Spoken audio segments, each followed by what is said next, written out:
நான் தான்ல உங்கள் நெல்லைவேலு பேசுகிறேன். நண்பர்களே, இன்றைக்கி நம்ம எதை பற்றி பேச போகிறோன்னா, Bigg Boss season 9. Bigg Boss season 9 நடந்த ஒரு முக்கியமான விஷயம். ஏற்கனவே தலையில் முக்காடு போடணும்னு நினைக்கிறீங்களா? நான் சொன்னதுக்கப்புறம் நீங்களே தள்ள முக்காடு போடுவீங்க. வாங்க மேட்டருக்குள்ளே போகலாம். அப்புறம் நண்பர்களே, பிக் பாஸில் நடந்த ஒரு தரமான சம்பவம் என்ன தெரியுமா? நம்ம தண்ணிப்பழம் திவாகர் இருக்கார்ல, அகில உலக நடிப்பு அரக்கன்னு சொல்லிட்டு அடைவார் வாட்டர்மேலன் திவாகர், அவர் தான். நீங்களாம் எதுக்கு தான் பிக் பாஸ் போனீன்னே தெரியலையாயோ திவாகர். அது என்னையா எப்போ பார்த்தாலும் கேமரா கிட்ட போய் நின்றுக்கிட்டு ஏதாவது ஒன்று செஞ்சுட்டு லூஸ் மாதிரி ரீல்ஸ் பண்ணிட்டு எடுப்பார். அப்படி ரீல்ஸ் பண்ணும்போது பிக் பாஸ் வரலாற்றில் நடக்காத ஒரு சம்பவம் நடந்திருக்கு. என்ன தெரியுமா? கேமரா முடினு இவர் எனக்கு வந்து அந்த டாஸ்க் பண்ண பிடிக்கல, என்னை பாடி ஷேமிங் பண்ணுறாங்க, என்னை அப்படி கிண்டல் பண்ணுறாங்க, இப்படி பண்ணுறான்னு சொல்லிட்டு இருந்திருக்காரு.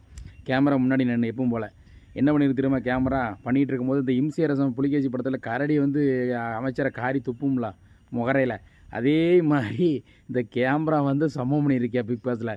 இவர் பேசிக்கிட்டு அந்த மாதிரி சொல்லிகிட்டு இருக்கும்போது பிக் பாஸ் என்ன திரும்ப கேமராவை அப்படியே கேமராவை திருப்பிக்கிட்டான், முகத்தை மூடின மாதிரி. எவ்வளோ பெரிய அசிங்கம்! அது திருப்பின உடனே நம்மளால் திவார் என்ன பண்ண தெரியுமா? கேமரா அப்படியே ஒரு முறைச்சி பார்க்காரு, வெறி கொண்டு பார்க்காரு. என்னடா இப்படி இது பண்ணிவிட்டு அசிங்கப்படுத்திட்டேன்னு. எந்த அவமானம் அசிங்கம் தேவையா?